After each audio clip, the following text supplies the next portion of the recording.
I'll be talking today about the procedure really that made me go into surgery and into transplantation. This was the first case that I've ever seen in my life as a medical student. And also, obviously, people who actually introduced it into the world were the ones who inspired me to go into surgery. So I'll discuss rationale of total pancreatectomy auto-islet transplant, indications, as well as timing and preoperative considerations, followed by surgical approach, islet isolation, and early postoperative care, as well as the outcomes. So the rationale, let's talk about it first. And one thing is that my mentor, who actually developed this procedure, Dr. Sutherland, this was the first slide that he always would put on the screen, a scream by Edvard Munch. And the reason is because pain is the most memorable symptom that those patients remember. It's a severe pain that's really debilitating and really completely interferes with their entire life and their health. Also, one thing that I want to point out, that although we think, at least historically, that pancreatitis is associated with alcohol use, these are not the patients that we see when we do these procedures. This is an example of one of my patients, a 22-year-old lady with a PRSS1 mutation that actually causes abnormal activation of enzyme inside of the pancreas. A lot of those young people have abdominal pain from very early in life. And she presented with the first episode of acute pancreatitis at the age of 14, followed by multiple episodes, and finally progression to chronic pancreatitis at the age of 16, multiple ERCPs, daily narcotics, and unable to really have a normal life and complete her degrees. So the acute complications, as we're all very well aware, is pain, which is a hallmark, need for narcotics, GI disturbances, nausea, vomiting, eventually gastroparesis, because a lot of them on chronic narcotics, multiple hospitalizations, so those patients miss school, work, unable to make their life plans, cancel vacations, not going to college, and there's definitely significant psychological impact. Long-term complications, though, up to 80% of those patients will develop type 3C diabetes because of the burnout of the pancreatic gland, destruction of the exocrine function, up to 50% of those patients, and psychological consequences with depression and anxiety, and suicide risk is significantly increased among patients who have chronic pancreatitis. So the management options, of course, early on you have medical and more endoscopic options, but if that fails, historically, patients would undergo drainage or drainage and resection procedures. However, the problem with those procedures, about 50% of those cases will fail. It's not suitable for certain types of pancreatitis, such as diffuse small duct chronic pancreatitis or acute recurrent pancreatitis. Also, over time, it will impair the islet cell yield. So historically, a lot of those procedures, again, were drainage, such as Pusteaux, resections, either Whipple, head of the pancreas, or distal pancreatectomy, or those combinations, which is Berger, Frey, Byrne, again, partial drainage and resections. However, total pancreatectomy auto-islet is really a Rolls Royce of the surgical management, because it really takes care of the pain relief by taking the entire pancreas out, but also you take the gland, you isolate the islets in the lab, and then you infuse those islets back into the patient, usually into the portal vein.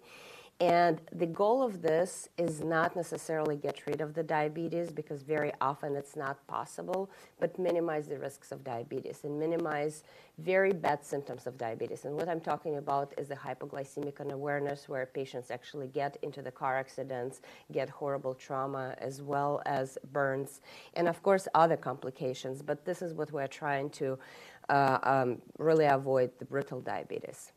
So really, the introduction of TPIAT came as a lot of surgical innovations from competition, because in 1970s, Dr. Nigerian, who was the chair at the University of Minnesota, you can see here, he is already with a little bit of a gray hair standing here, told to Dr. Sutherland, his resident, that Salinger at University of Wisconsin is trying to fix the diabetes by his methods. So we need to figure out how to isolate the islets and treat patients with type 1 diabetes. Well, in order to understand actually islet isolation as well as infusion, but get rid of the allo component where you have a significant immune destruction, because in allo-transplantation, you take pancreas from the deceased donor, you digest it and give it to the recipient. They started first studying auto, which means pancreas from the own pancreas from the patients. So in this setting, actually that benefited patients with chronic pancreatitis that could not live with their pancreas, but really needed to minimize those diabetic complications. So in terms of indications and timing, along with the preoperative considerations, so these are some of the indications that have been published a few years ago, about now 10 years ago. Patients with chronic pancreatitis with evidence on imaging or EUS or ERCP and histopathologic findings. Recurrent acute pancreatitis, usually it's 3 or more episodes with the 3 times or higher elevation of enzymes and no other underlying causes. Or hereditary pancreatitis, patients with PRSS1, SPINK1 mutations, CFTR mutations. And in modern era, close to 50% of adults actually have this diagnosis that undergo this procedure, as well as about 83% of children. So, and this is just, again, about the evolution. This is paper from Dr. Sutherland from 2012. You can see at that point, majority of patients had actually idiopathic diagnosis, 40%. And a few years later, when I looked at Minnesota data, we already had about 52% of patients had genetic diagnosis and only 27% idiopathic. So it just tells you that we're by far better at diagnosing these days actually underlying causes of the pancreatitis. So there's also evolution of patients. In 1977, the first adult patient was performed, and in 2000s, the procedure became available for children. This is one of the first reports. 17 kids, majority of them had genetic predisposition. At 2-year follow-up, 100% discontinued narcotics, 82% discontinued insulin, and their hospitalization rate fell from 5 per year to 0.3 per year. So it's quite significant. So there are other indications. So if anybody knows Dr. Thakur, pediatric interventional radiologist here, this is the paper that he published when he was still in training in Canada. This was a partial pancreatectomy due to trauma in a child, and the child actually received islets from the pancreas, part of the pancreas that was resected. So the controversial indications is more pancreatic tumors. Not something that's done in the United States, but this is the Italian group that looked at 58 patients with malignant and now no malignant potential tumors. Unfortunately, there was a 19% tumor recurrence in malignant category and 0 in a category that had no malignant potential. So preoperative considerations. In terms of timing, for children, we try to avoid drainage procedures due to the loss of islets. So these are the mean islet yields based on patients who had never had surgery, and islet equivalent is really how islets are. It standardizes the size of the islets because all of us have very different islet sizes, and so islet equivalent, it kind of standardizes it by volume. So no prior surgeries, and those who actually had Whipple, interestingly, still had a pretty good yield. However, once you go to Pew-Stowe, distal pancreatectomy, the yields are much lower. Similarly, for patients with hereditary pancreatitis, the gland burns down quite fast. So 5 years of age and disease duration is associated with about 13 and 22% reduction in islet equivalents per kilogram for isolation. And also it reduces the graft function after the infusion. As you can see, at 2 years, duration of pancreatitis significantly actually correlates with the failure of the graft. So other considerations, so severe disease, this is one of my patients that presented multi-system organ failure, necrotizing pancreatitis. This was his CT. at the presentation, at this point, you need to let that pancreas cool down. You don't operate on those patients at this moment because everything is inflamed, everything is friable. And operation is going to be by far more complicated, especially since pancreas around the very vital vascular structures. And to follow up on this, this is an example, actually, a case still from my fellowship. This was a gentleman with chronic calcific pancreatitis and scarring and inflammation of the celiac trunk. So unfortunately, the celiac trunk exploded during pancreatectomy, and he ended up with infrarenal jump graft to the liver, to the hepatic artery and left gastric artery in order to preserve the full stomach perfusion.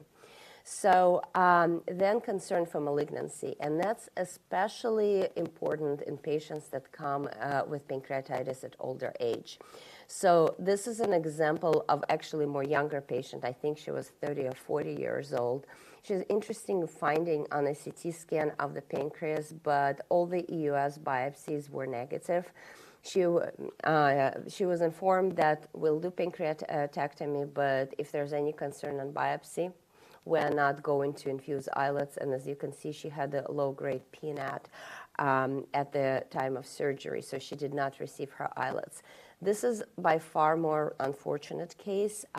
This is older gentleman. I believe he was in his 60s when he had the procedure.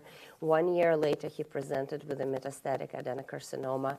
Interestingly, the standard tumor markers were negative at the time of the operation, but it's still advisable to test the tumor markers, especially in older population. Again, this is very rare. This is 2 cases out of 1,000 cases that were performed at Minnesota, but that's still real, and you don't want to be number 1. So in terms of surgical approach and islet isolation, so the traditionally the gray really represents everything that's removed, and the images was done by one of our patients. Pancreatectomy, partial duodenectomy, splenectomy, and cholecystectomy. Then the patient is reconstructed in Roux-en-Y fashion. At that time of the reconstruction, pancreas is actually sent to the lab on campus. Islets are isolated, and usually it takes about 4 to 6 hours, and then you keep the patient open on the table and and then infuse islets directly into the portal vein, monitoring portal pressures and portal flows, because really you're introducing red clots into the liver, and to make sure you don't increase the risk of thrombosis as well as increase the risk of bleeding, because by increasing the portal pressure, especially in the operative bed, you have increased risk of the mesenteric vascular bleeding. So at the end of the case, drain, and a lot of times gastrojejunostomies were placed because the patients quite often have gastroparesis and don't do with oral intake, and having them for a long time on TPN and NG tubes is not pleasant. So more often, Stanford practice, my partner convinced me to preserve the spleen and do a little bit different reconstruction here. We're successful in majority of spleen preservation, and so far I think we did quite well. In terms of variation in surgical approach, this is a paper by Jamie Nathan from Nationwide. So 75% is still performed open. Still, splenectomy is the most common approach. And as you can see, Roux-en-Y reconstruction, especially for children, is usually the standard of care, as well as the feeding tube. In MIS era, there are some reports of laparoscopic approach. However, as I discussed, you saw the patient with a horrible inflammation and scarring. It definitely makes laparoscopy more complicated. This was a 10% conversion in a very small selected group of patients. Robotic approach was also described by Grusner's group at University of Arizona. They performed 6 patients. The total pancreatectomy took quite a long time, and you have to think about it because you still have to send that pancreas for islet isolation, so it prolongs the surgery. And it's limited experience and probably will require a very careful patient selection. We're trying to work towards it, but probably it will require minimal change, acute recurrent pancreatitis as a first patient in order to achieve this. So islet isolation is really the secret sauce of the operation. Although isolation facility doesn't need to be GMP compared to some of the other cellular isolations, you still need a very highly qualified islet team in order to perform procedure. The reason for this is how the pancreas looks like if you isolate islets from the deceased donor or if you transplant pancreas into the patient. However, this is how it looks like from actually patients with chronic pancreatitis. So the enzyme composition and techniques are very different, and it's very different experience that's required. So the isolation process itself starts with trimming the gland and cannulation for Insight injection, followed by using Ricordi chamber that was developed by Camillo Ricordi in 1980s with enzymatic as well as mechanical digestion of the tissue. Sometimes we use the purification step, although in auto islets it's rare because we're trying to preserve as many islets as possible. But if the tissue volume is very high and we're concerned for contributing to thrombosis, then we try to get rid of more exocrine tissue in those isolates. And eventually quality assessment and packaging of the islets. So with experienced team, it takes about 4.5 to 6 hours for the whole procedure. So in era of remote isolation, the journey of the pancreas is very different. As I said, in my previous institution, we had islet isolation on campus. Here, we do not have one at this moment. So pancreas is being removed on postoperative day 0 and being sent to the isolation lab. Sometimes it flies. And overnight, isolation is performed and sent back for infusion usually on postoperative day 1. A few things that need to be considered for remote isolation. Number 1, islet quality, costs, and mode of delivery. So in terms of islet quality, some of the studies that compared the remote versus the on-site isolation initially showed no relationship between isolation of amount of islets and solid organ ischemia time or isolation time, and no relationship between actually change in C-peptide at 1 year post-infusion and total cold ischemia time. However, in the follow-up study, when the remote isolation group was compared to a different institution, local isolation, there were some actually metabolic changes and benefits to having a local isolation team. Now, you can argue that there are other issues with the study because they're very different isolation labs, and the quality isolation might have been very different between those two groups. So cost is another issue for the remote isolation. This is the cost for on-site islet isolation between institutions. It ranges between 15 to 20% per patient for human resources and supplies, plus isolation facility maintenance, $20,000. If you talk to different institutions, it seems like they can leverage costs differently. So I think at Minnesota it was close to $45,000, but seems like Cincinnati can do it for $20,000. So it really varies. However, when the pancreas flies, it becomes a lot more expensive because you have remote isolation fees as well as transportation that can be up to $50,000. So you can get over $100,000 for a single isolation, which is pretty expensive. So islet infusion in the setting of remote isolation usually these days happens with interventional radiology, where portal vein is accessed using the ultrasound, and eventually islets are infused with monitoring of the pressures again. This is our first infusion that was performed by Dr. Takor and Dr. Vazaridis into 2023. So in terms of success of auto-islet transplant, quantity, quality, and function are extremely important. In terms of quantity, it's been shown a long time ago that the higher number of islet equivalents per kilogram you infuse, the more likely patients are going to be insulin independent. For example, if patients receive over 5,000 islet equivalents per kilogram of auto islets, There's a 70% chance of them being insulin independent in 3 years. Please note for allo islets, it's a little bit different. It's actually 10,000 islet equivalents per kilogram. Majority of islet destruction happens at the time of isolation. This is why it's extremely important to have a good team for isolation. And despite the fact that this is an auto-transplant, the immunity still exists. And it's part of the innate immunity, where you can actually have an complement activation and destruction of islets at the time of the infusion. So what we do for this is actually give protein heparin infusion at the time of islet infusion, and as well as keep those patients on heparin drip for about a week following the islet transplantation. So islet quality is also important. This is one of my lab mentors that demonstrated that oxygen consumption rate of the islets actually is associated with clinical outcome. So higher oxygen consumption rate is associated with improved insulin independence following the transplantation, as well as the size matters. As I mentioned before, islets are different sizes in all of us.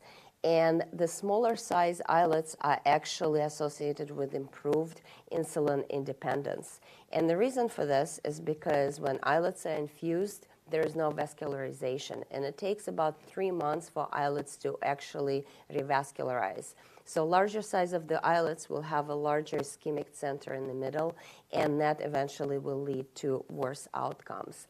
Here on campus, the group that's led by Professor Kim, who is the director of the Diabetes Center, is studying the pseudo-islets that breaks down the islets, and that may improve actually vascularization of those cells after the infusion. Then islet function is very important. As I mentioned before, majority of time islets are infused into the portal vein. However, if you look at this graph is very interesting. The yellow is the healthy individuals, the red are those who received islets only into the liver, and the green, those that received islets into the liver and the second side. And actually, if you can look at the low glucose in the body of those patients, the glucagon response is very different. Those patients that received islet infusions only into the liver have a very poor glucagon response in the setting of hypoglycemia, so they don't sense this hypoglycemic crisis, versus those that actually received islets into two sides.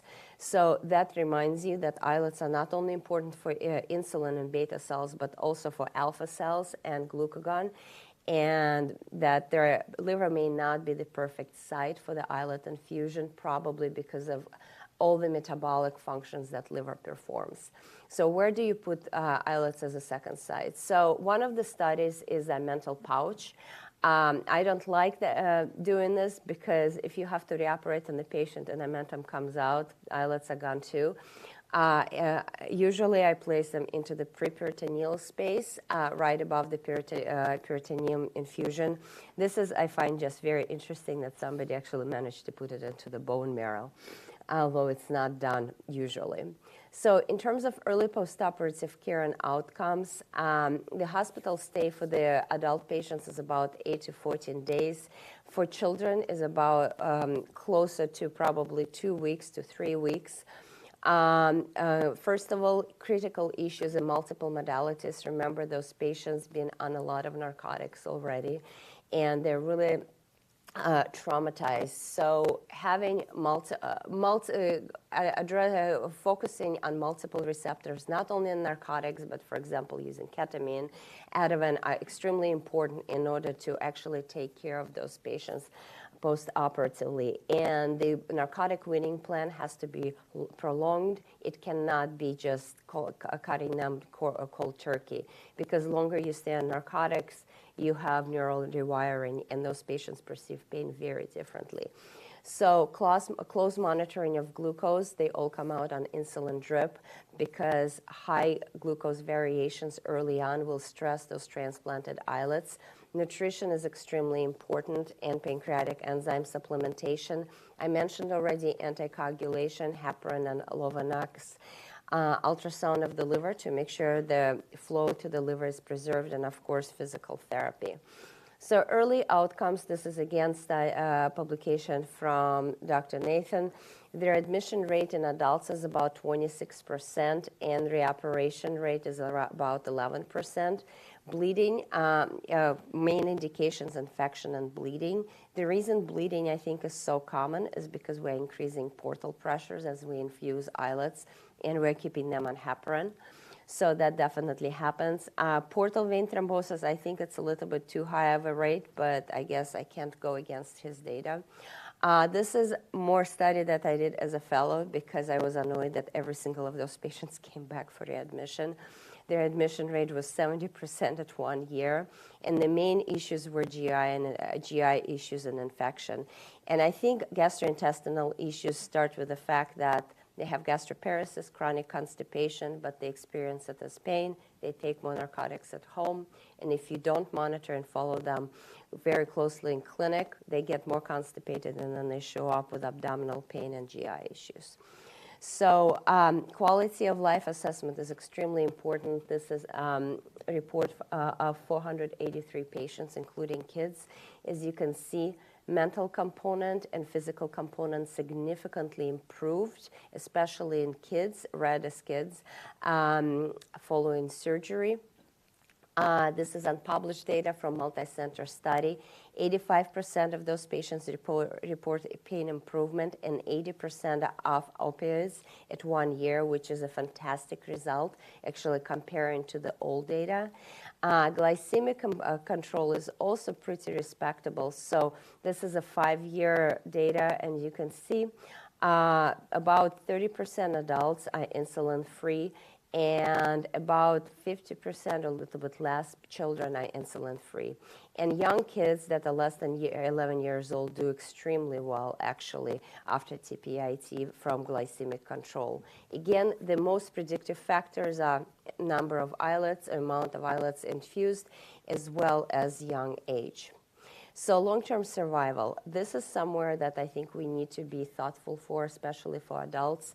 Kids do well, but for the adults, 15-year survival is about 83%. And what authors kind of contributed to the TPIAT related were sepsis, intestinal complications, diabetes, liver failure, malnutrition, causes of death. However, I'm more concerned about the suicide and accidental overdose. Although it may not be related to TPIAT directly, it definitely probably related to their history of their disease. And this is something that we definitely need to focus on for the long-term follow-up for those patients. So to conclude with the story of my patient, I have to say that she was a goner because she needed to get married healthy in a few months after surgery. So this was her 1 month after the TPIAT, saying goodbye to my dog because he visited her all the time in the hospital. And then this was her 4 months post-TPIAT, and this was actually her finishing nursing school 2 years after the procedure. So in conclusion, patient population and ability to diagnose underlying cause of pancreatitis evolved over time. TPIAT is acceptable treatment for selected patients with chronic and acute recurrent pancreatitis. It gets rid of pain as well as minimizes brittle diabetes. Although there is evolution of technique, I think open or kind of a combined approach is still standard of care. Remote isolation is feasible, but there are costs associated with it. And I think we need to now focus on long-term outcomes of those patients, not only diabetes management, but also their psychological state, as you saw from, and infections, as you saw from the data. So I would like to thank, first of all the entire Stanford team. As you can see, there are a number of people that are involved. Really, this effort was developed by Walter Park from GI and has been really spearheaded, my friends from across the globe who actually always answer questions, and our first patient that we did about a year and a half ago now.